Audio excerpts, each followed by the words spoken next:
ನರಿತತಿ ಕಾಯ ಈತನು ಸುಮಿತ್ರಯ ಸುತನೆಂದು ಹರಿವಂತನೆಂಬ ಬಗೆಯರಿತು ಅತಿ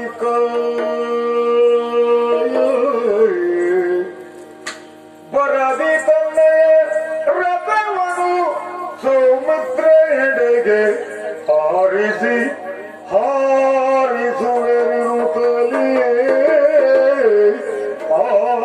ಆಗ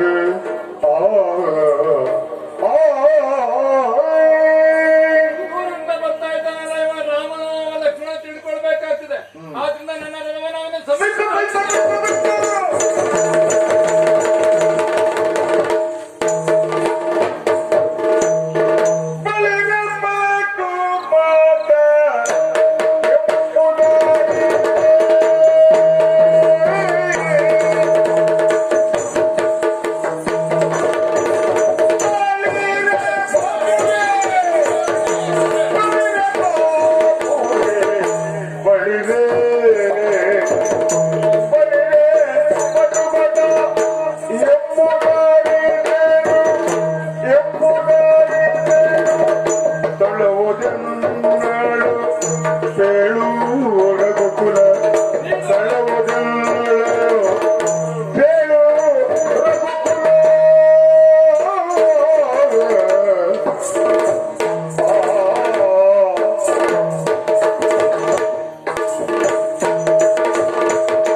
ವಂದಿಸಿಕೊಂಡಿದ್ದೇನೆ.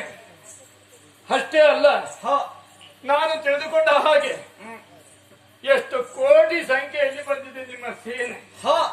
ಅದರಲ್ಲಿರುವರು ಯಾರು? ಕೇವಲ ಕಪಿಗಳು, ಹಾಗೆ ವಾನರ ಸೇನೆ, ಕೆಲವಷ್ಟು ಕರಡಿಗಳಿದ್ದಾವಂತೆ. ಅದನ್ನು ಬಿಟ್ರೆ ನರ ರೂಪದಿಂದ ಇರುವವರು ಇಬ್ಬರೇ ಅಂತ ತಿಳ್ಕೊಂಡಿದ್ದೇನೆ. ರಾಮ ಹಾಗೂ ಲಕ್ಷ್ಮಣ ಅವರ ನೇತೃತ್ವದಲ್ಲಿ ಸರದಿಯನ್ನು ಉಲ್ಲಂಘಿಸಿ ಇಲ್ಲಿಗಾಗಿ ಬಂದದ್ದಷ್ಟೇ ಅಲ್ಲ, ನಮ್ಮವ್ರನ್ನೆಲ್ಲ ಕೆಲವಷ್ಟು ಮಂದಿಯನ್ನು ಕೊಂದು ಕಳೆದಿದ್ದೀನಿ. ಹಾಗಾದ್ರೆ ನನಗೊಂದುಂಟು, ಯುದ್ಧ ಮಾಡುವ ಪೂರ್ವದಲ್ಲಿ ತಿಳಿದುಕೊಳ್ಳಬೇಕಂತ ಕುತೂಹಲ ಇದೆ. ನಾನು ಅದೆಷ್ಟೋ ವಿಚಾರಗಳನ್ನು ತಿಳಿದುಕೊಂಡವ ನಾನು. ಹೌದಾ? ರಾಮನ ಬಗ್ಗೆ ತಿಳ್ಕೊಂಡಿದ್ದೇನೆ, ಹಾಗೆ ಲಕ್ಷ್ಮಣನ ಬಗ್ಗೆನೂ ತಿಳಿದುಕೊಂಡಿದ್ದೇನೆ. ನಿಮ್ಮಿರುವರನ್ನು ಕಣ್ಣಾರೆ ಕಾಣುವಂತಹ ಯೋಗ ನನ್ನ ಪಾಲಿಗೆ ಬರಲಿಲ್ಲ. ಹಾಗಾಗಿ ಪ್ರಶ್ನೆ ಮಾಡುವುದಿಷ್ಟೇ, ರಣಕ್ಷೇತ್ರದಲ್ಲಿ ಬಂದವ ಇದ್ದಕ್ಕೆ ಬಂದವ ನಿಮ್ಮಲ್ಲಿ ಕೇಳುವುದಷ್ಟೇ, ನೀವು ರಾಮನೋ ಲಕ್ಷ್ಮಣನೇನು? ನಾನು ರಾಮನೋ ಲಕ್ಷ್ಮಣನೋ?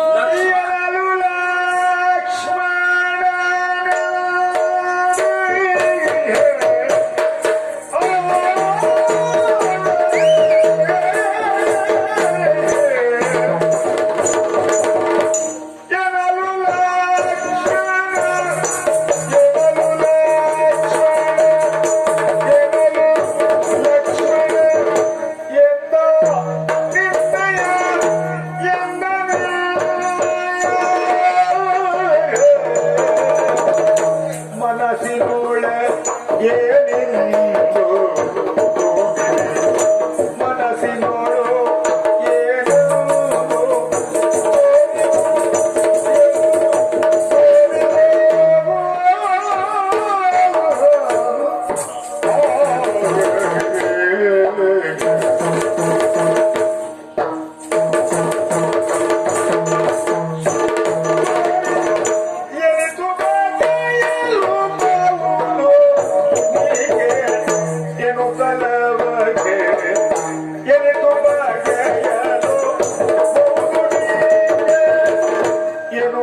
ಆಯಿತು. ಹ. ಯಾರು ಎನ್ನುವ ಹಾಗೆ. ಯಾರು? ಆದ್ರೆ ನಿನ್ನ ತರ್ಕ, ನಿನ್ನ ಆಲೋಚನೆ ಏನು ಎನ್ನುವ ಹಾಗೆ ನಾನು ಆಲೋಚನೆ ಮಾಡಿದ್ದೇನೆ. ಕಾರಣ ಏನು?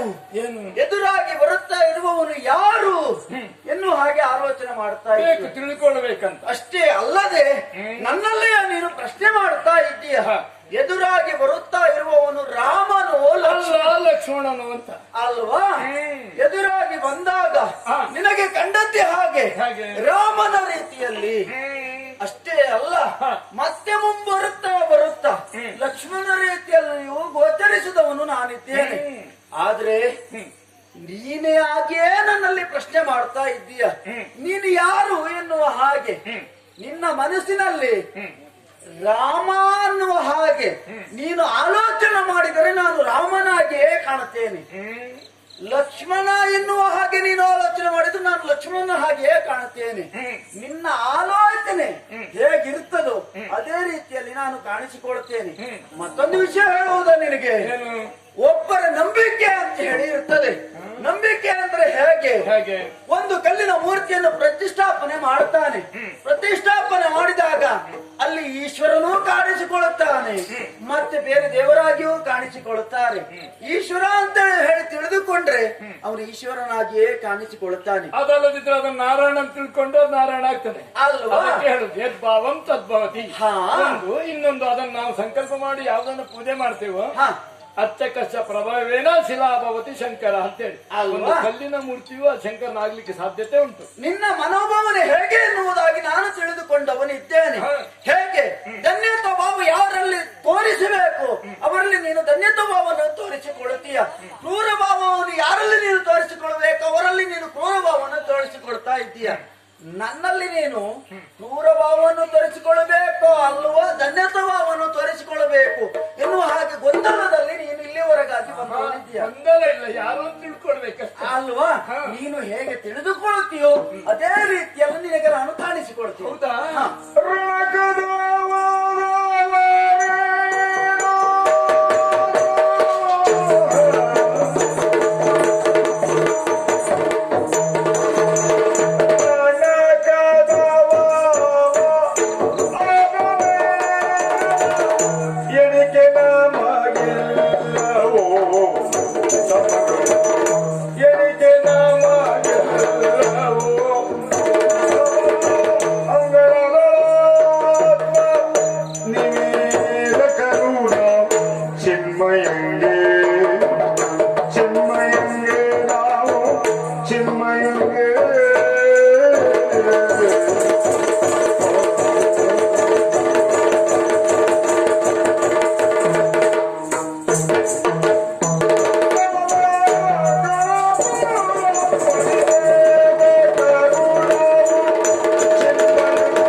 ನಾನಿದ್ದೇನೆ. ಆದ್ರೆ ಇಲ್ಲಿವರೆಗೆ ಬಂದವನು ಯಾರು? ಅತಿಕಾಯ. ಹೌದೇ ಹೌದು ಅಲ್ವಾ? ಇಲ್ಲಿವರೆಗೆ ರಣಕ್ಕೆ ಪ್ರವೇಶ ಮಾಡಿದ ಮೇಲೆ ಯಾರಾದರೇನು ಅದರ ವಿಚಾರ ಬೇಡ ನಮಗೆ ಅಲ್ವಾ? ತಿಳ್ಕೊಳ್ಬೇಕಂತಿದ್ದೇನೆ. ನಾನು ಕೆಲವಷ್ಟು ವಿಚಾರವನ್ನು ತಿಳ್ಕೊಂಡಿದ್ದೇನೆ. ಏನು? ಅದೇ ಹೌದಂತಾದ್ರೆ ನಾನಷ್ಟು ಕಾರ್ಯ ಮಾಡ್ಬೇಕಲ್ಲ. ಹಾಗೆ ಯುದ್ಧ ಮಾಡುವ ಪೂರ್ವದಲ್ಲಿ ನಮ್ಮಿಂದ ಕೆಲವಷ್ಟು ಪೂಜೆಯನ್ನು ನೀನು ಸ್ವೀಕಾರ ಮಾಡಬೇಕು. ಹೌದಾ? ಅದನ್ನು ಮಾಡ್ತೇನೆ. ನೀನು ನಿನ್ನಿಂದ ನನಗೆ ಪೂಜೆ.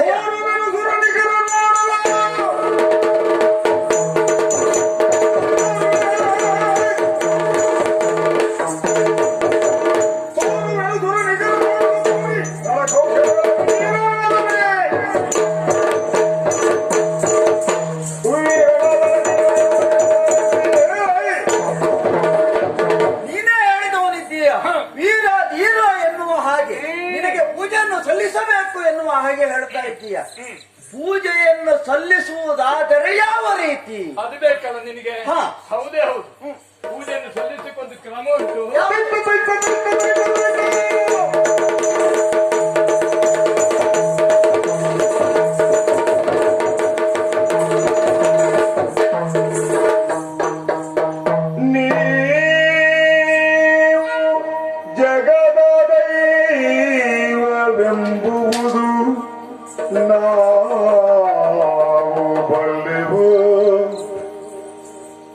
ನೀವು ಜಗದ ದೈವವೆಂಬುದು ನಾವು ಬಲ್ಲೆವು. ನಮ್ಮ ಕುಲದ ಸ್ವಭಾವವನ್ನು ನಾವು ಬಿಡಲುಬಹುದೇ? ಹೌದಯ್ಯ. ನಮ್ಮ ಕುಲದ ಸ್ವಭಾವವನ್ನು ನಾವು ಬಿಡಲುಬಹುದೇ? ಪೂರ್ವ ಪದ್ಧತಿ ನಾವು ಮಾಡುವ ಸಮರ ಮುಖ ಸಂಭಾವನೋಚಿತ. ನಾವು ಮಾಡುವ ಸಮರ ಮುಖ ಸಂಭಾವನೋಚಿತ ಸರಳ ಭಕ್ತಿಯ ನೀವು ಕೈಗೊಳ್ಳಬೇಕೆನ್ನುತ್ತ ಸರಳ ಭಕ್ತಿಯ ಈ ಸರಳ ಭಕ್ತಿಯನ್ನು ನೀವು ಕೈಗೊಳ್ಳಬೇಕೆನ್ನುತ್ತ ತೆಗೆದಚ್ಚ ಅತಿಕಾಯ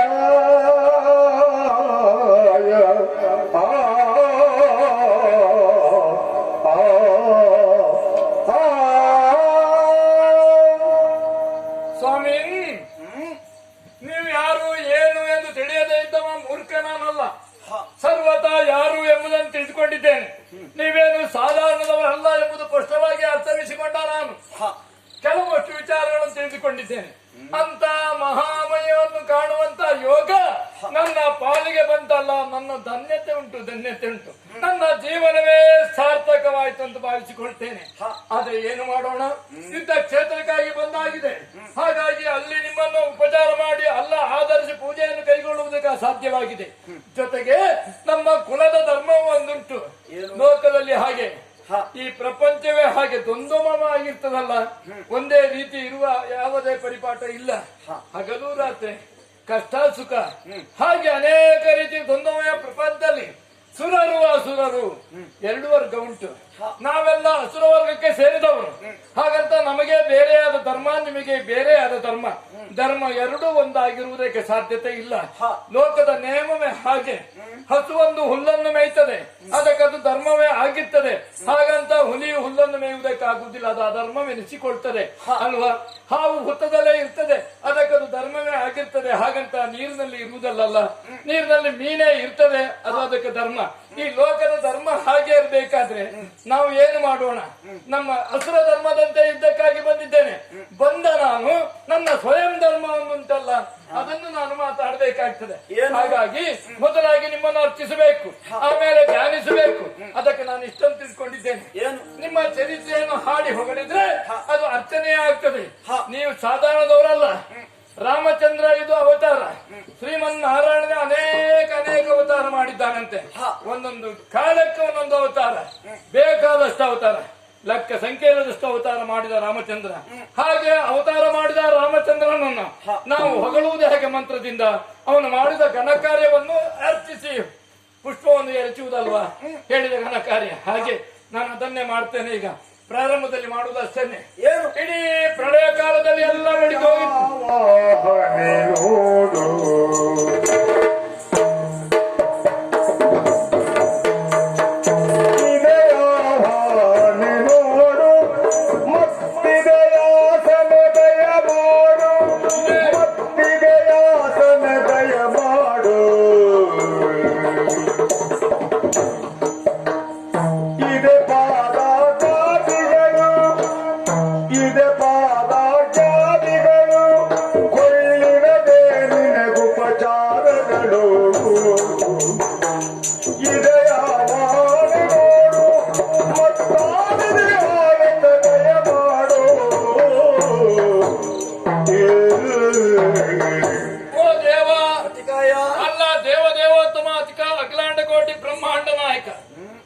ಸ್ವರೂಪದಿಂದ ಬರ್ತೇನೆ. ಇಡೀ ಜಗತ್ತೆಲ್ಲ ಪ್ರಳಯವಾಯ್ತಂತೆ. ಪ್ರಳಯ ಆದಾಗ ಕೇವಲ ಸಿಕ್ಕಂತ ಒಂದು ಸಣ್ಣ ಮೀನು ಮುನುವಿಗೆ ಸಿಕ್ಕಿದ್ದು. ಆಮೇಲೆ ಆ ಕಮಂಡದಿಂದ ಬೆಳೆದು ದೊಡ್ಡ ಕಡಾಯಿಗೆ ಹೋಯ್ತಂತೆ. ಅಲ್ಲಿ ಬೆಳೆಯಿತು. ಸಣ್ಣ ಕೂಪದಲ್ಲಿ ಬಿಟ್ಟಾಗ ಅದಕ್ಕೂ ವಿಚಿತ್ರವಾಗಿ ಬೆಳೀತಂತೆ. ಆಮೇಲೆ ಇದು ನನಗೆ ಸಾಕಾಗುವುದಿಲ್ಲ, ಸಮುದ್ರಕ್ಕೆ ತೆಗೆದುಕೊಂಡು ಹೋಗಿ ಬಿಡು ಅಂತ ಹೇಳ್ತಂತೆ. ಅಲ್ಲಿಗೆ ಬಿಟ್ಟವ. ಆಮೇಲೆ ಬೆಳೆದದ್ದು ಎಷ್ಟು ಬೆಳೆದದ್ದು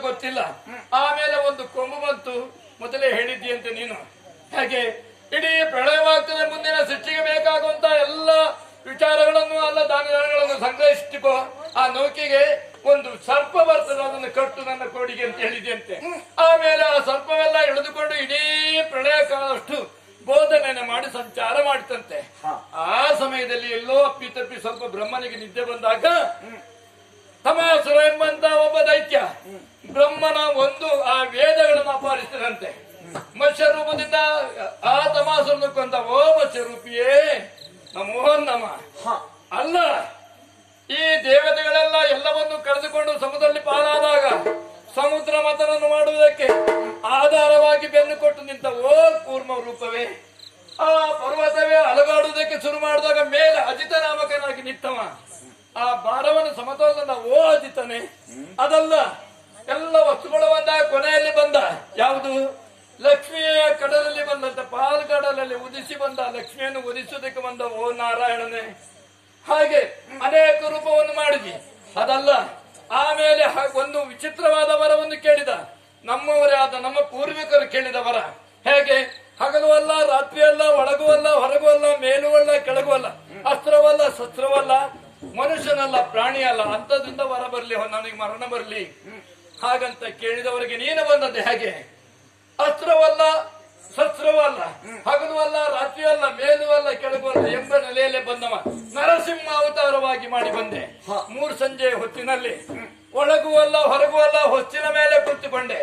ಮೇಲೂ ಅಲ್ಲ, ಕೆಳಗೂ ಅಲ್ಲ, ತೊಡೆ ಮೇಲೆ ಮಲಿಸಿಕೊಂಡೆ. ಅಸ್ತ್ರವಲ್ಲ, ಶಸ್ತ್ರವಲ್ಲ, ಉಗುರಿಂದ ಬಗೆದೆ. ನರನಲ್ಲ, ಪ್ರಾಣಿಯಲ್ಲ, ನಾರಸಿಂಹ ರೂಪದಿಂದ ಮೋಕ್ಷವನ್ನು ಕೊಟ್ಟೆ ಓ ನಾರಸಿಂಹನೇ. ಹೌದಲ್ಲ? ಆಮೇಲೆ ಜಗತ್ತೆಲ್ಲ ದುಷ್ಟ ಕ್ಷತ್ರಿಯಿಂದ ಒಳಗಾದಾಗ ಪರಶುರಾಮ ಅವತಾರವನ್ನು ಮಾಡಿದಂತೆ 21 ಬಾರಿ ಆ ಇಡೀ ಭೂಲೋಕವನ್ನು ಸಂಚಾರ ಮಾಡಿ ಪರಶುರಾಮನನ್ನ ಇಡೀ ದುಷ್ಟ ಕ್ಷತ್ರಿಯರನ್ನೆಲ್ಲ ಕೊಂದ ಓ ಪರಶುರಾಮನೇ. ಹಾಗೆ ಇನ್ನೊಬ್ಬ ಇದ್ದ. ಹಾಗೆ ಇಡೀ ಭೂಮಂಡಲವನ್ನೇ ಒಂದು ರೀತಿಯ ಚೆಂಡಿನಾಕಾರವನ್ನು ಮಾಡಿ ಸಮುದ್ರದಲ್ಲಿ ಮುಳುಗಿಸಿಟ್ಟ. ಆವಾಗ ಎತ್ತುವುದಕ್ಕೆ ಬಂದ ವರಹದೇವಿ ವರಹ ಅವತಾರದಿಂದ ವರಹನ್ನು ವಹಿಸಿದೆಯಲ್ಲ ನೀನು ಓ ವರಹ ಸ್ವಾಮಿಯೇ. ಇದನ್ನು ನೀನು ಧ್ಯಾನ ಮಾಡಿದ್ದೇನೆ. ಧ್ಯಾನ ಸಾಕಾಯ್ತಲ್ಲ, ಈಗ ಪಾದ್ಯವನ್ನು ಕೊಡ್ಬೇಕಲ್ಲ. ಈಗ ಈ ಮನದಿಂದ ನಿನ್ನ ಕಾಲಿಗೆ ಹೊಡೆದಿದ್ದೇನೆ. ಪಾದ್ಯ ಸ್ವೀಕರಿಸು.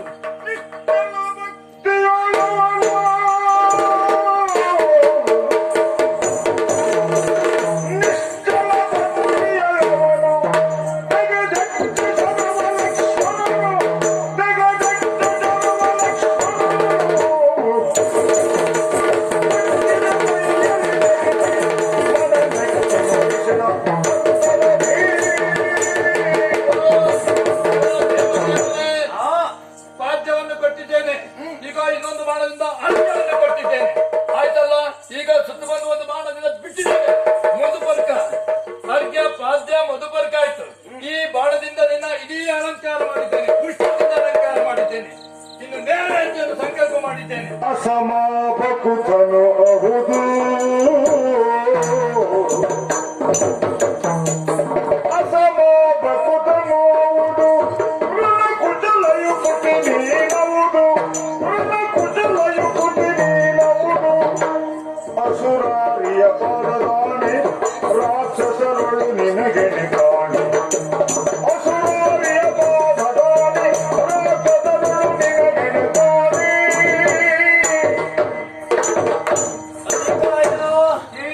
ಇಲ್ಲಿಯವರೆಗೆ ನಾನು ಹೋರಾಟವನ್ನು ಮಾಡಿದವನಿದ್ದೇನೆ.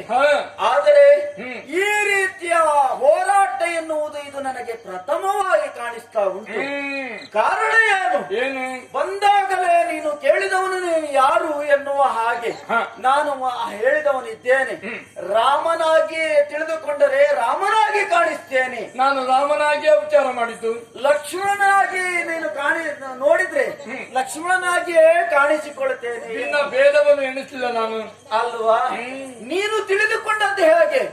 ನನ್ನನ್ನು ರಾಮ ಎನ್ನುವ ಹಾಗೆ ತಿಳಿದುಕೊಂಡವನಿದ್ದೀಯ. ಅಷ್ಟೇ ಅಲ್ಲದೆ ಪೂಜನೀಯ ಭಾವದಿಂದ ನೀನು ನೋಡಿದವನಿದ್ದೀಯ. ಈ ರಣಕ್ಷೇತ್ರದಲ್ಲಿ ನಾವು ವಿಚಾರ ಮಾಡಬೇಕಲ್ಲ, ಪೂಜಿಸುವ ಕ್ರಮವೇ ಹೀಗೆ ಅಲ್ವಾ? ಅದು ತರುವುದಕ್ಕೆ ಇಲ್ಲಿ ಪರಿಕರವೂ ಇಲ್ಲ. ಇರುವುದು ನಮ್ಮ ಕೈಯಲ್ಲಿ ಒಂದು ಅಸ್ತ್ರ. ಈ ಅಸ್ತ್ರದಿಂದಲೇ ನಾನು ಅಭಿಷೇಕ ಮಾಡಿದ್ದೇನೆ. ಹಾಗೆ ಎಲ್ಲ ಈ ಅಸ್ತ್ರದಿಂದಲೇ ಮಾಡಿದ್ದೇನೆ. ನಾನು ಸಂತೋಷಗೊಂಡಿದ್ದೇನೆ. ಕಾರಣ ಏನು? ಪೂಜನೀಯ ಭಾವನೆಯಿಂದ ದೇವರಲ್ಲಿಗೆ ಹೋಗ್ತಾರೆ. ಹೇಗೆ? ಆ ಫಲ ತಾಂಬೂಲವನ್ನು ಹಿಡಿದುಕೊಂಡು ಹೋಗ್ತಾರೆ. ದೇವರನ್ನು ಪೂಜಿಸಬೇಕು ಎನ್ನುವ ಕಾರಣದಿಂದಾಗಿ ಅಷ್ಟೇ ಅಲ್ಲದೆ ದೇವರಲ್ಲಿ ಬೇಡಿಕೊಂಡು ನನಗೆ ಒಳಿತಾಗಲಿ ಎನ್ನುವ ಹಾಗೆ ಬೇಡಿಕೊಂಡು ಅದನ್ನು ಹಿಂತಿರುಗಿ ಪಡೆದುಕೊಂಡು ಬರ್ತಾರೆ. ಹಾಗೆಯೇ ನೀನು ಇಲ್ಲಿಯವರೆಗಾಗಿ ಒಂದು ನೀನು ಬೇಡಿಕೊಂಡದ್ದು ಹೇಗೆ ನೀನೇ ದೇವರು ಎನ್ನುವ ಹಾಗೆ ಬೇಡಿಕೊಳ್ಳುತ್ತಾ ಇದ್ದೀಯ ಇರುವ ವಿಚಾರವನ್ನು ಸ್ಪಷ್ಟವಾಗಿ ಹೇಳಿದ್ದೇನೆ ಅಲ್ವಾ? ಹಾಗೆ ನಿನಗೆ ಅರ್ಘ್ಯವನ್ನು ಕೊಟ್ಟಿದ್ದೇನೆ ಕೊಟ್ಟಿದ್ದೀಯ. ಹಾಗೆಯೇ ನಿನಗೆ ಪೂಜನೀಯ ಭಾವದಿಂದ ಪೂಜೆಯನ್ನು ಮಾಡಿದ್ದೇನೆ ಎನ್ನುವ ಹಾಗೆ ಹೇಳುತ್ತಾ ಇದ್ದೀಯ. ಪೂಜೆಯನ್ನು ಮಾಡಿದಂತ ರೀತಿ ಯಾವ ಹೇಗೆ? ಬಾಣದಿಂದ ಪೂಜೆಯನ್ನು ಮಾಡಿದ್ದೇನೆ. ಸ್ವೀಕಾರ ಮಾಡಿದ್ಯಲ್ಲ ನೀನು? ಸ್ವೀಕಾರವನ್ನು ಮಾಡಿದ್ದೇನೆ. ಆಮೇಲೆ ಪ್ರಸಾದ ಕೊಡುವ ಪದ್ಧತಿ ಉಂಟಾ ಹೇಗೆ? ಹಾಗೆ ದೇವರಾದವನು ಭಕ್ತನಾದವನಿಗೆ ಪ್ರಸಾದವನ್ನು ಕೊಡ್ತಾನೆ. ಒಳಿತಾಗಲಿ ಕೆಡಕಾಗಲಿ, ಕೆಟ್ಟವನಾದರೂ ಆಗಲಿ ಒಳಿತವನಾದರೂ ಆಗಲಿ, ಅವನಿಗೆ ಪೂಜನೀಯ ಭಾವನೆಯಿಂದ ಭಕ್ತಿಯಿಂದ ಬೇಡಿದವನಿಗೆ ದೇವರಾದವನು ಪ್ರಸಾದವನ್ನು ಕೊಡುವ ರೀತಿಯೂ ಉಂಟು. ಅದೇ ರೀತಿಯಲ್ಲಿ ರಾಮ ಎನ್ನುವ ಹಾಗೆ ನನ್ನನ್ನು ಭಾವಿಸಿಕೊಂಡು ನನಗೆ ಪೂಜ್ಯವನ್ನು ಅರ್ಪಿಸಿದೀಯಾ ಅಂತ ಆದ್ರೆ ಪ್ರಸಾದವನ್ನು ಕೊಡುವ ರೀತಿ ಅದೇ